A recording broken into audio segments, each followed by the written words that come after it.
Hi friends, welcome to Educate 247. So we are back with our series on root words. So in previous session we had completed the session 13 from the book Word Power Made Easy by Norman Lewis. So we had completed the part 1 where we covered all the words with respect to session 13.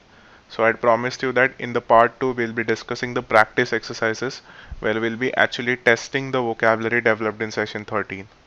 So if you haven't watched any of our videos from 1 to 13, I request you to click on the link in the description and view those first. It will give you a better clarity to this session.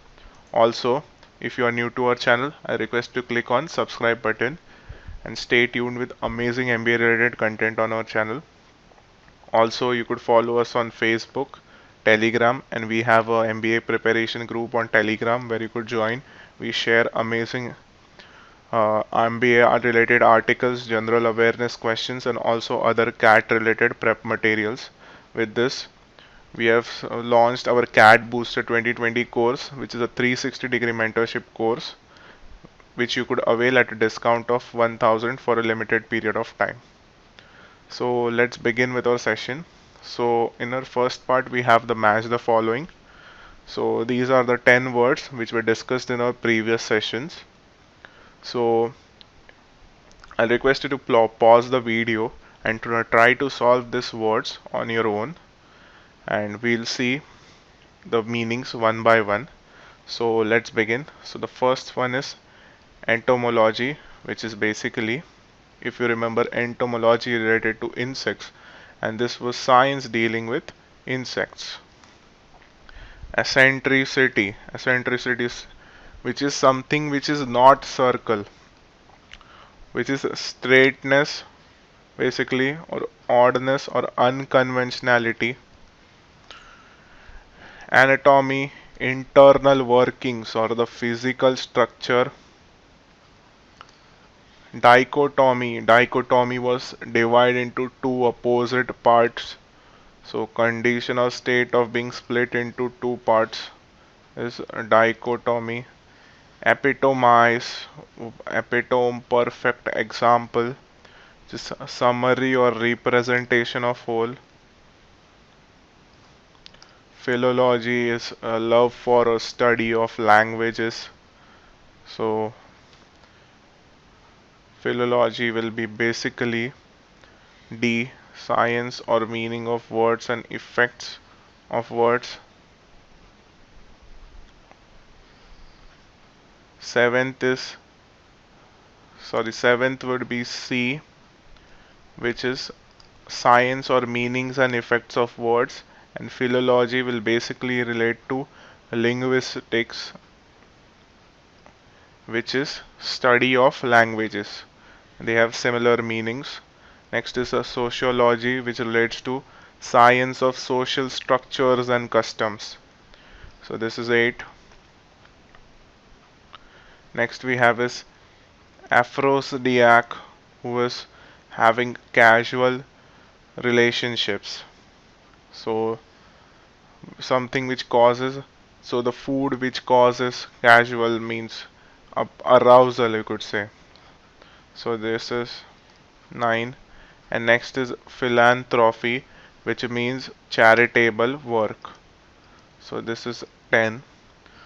So I hope all 10 words, the meanings are clear with you. So we'll move to the next part, which is again 10 words and match the following. So let's begin. So first we have is dichotomize, which is basically to split into two.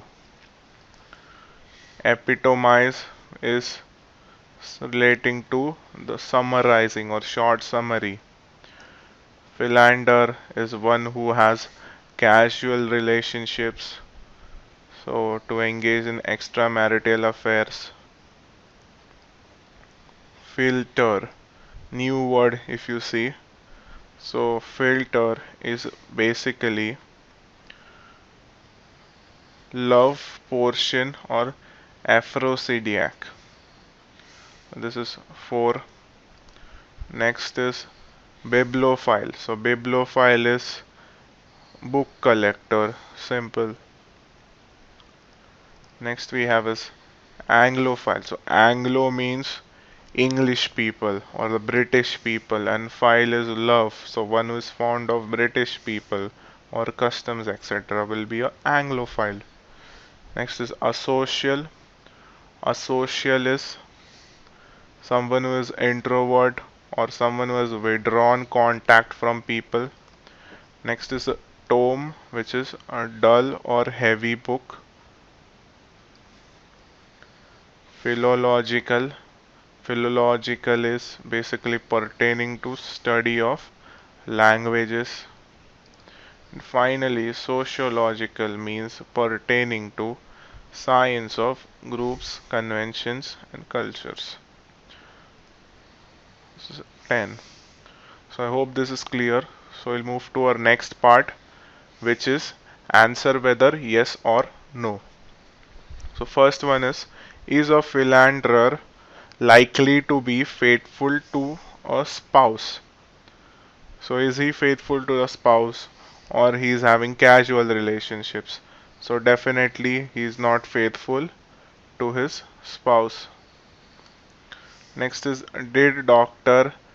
Jekyll and Mr. Hyde lead a dichotomous existence? Definitely these are two different people, two opposite peoples. So yes. Is an egoist the epitome of selfishness? So is egoist an perfect example for selfishness? Definitely yes. An egoist only thinks about himself. Next is a philanthropist, and is a philanthropist antisocial?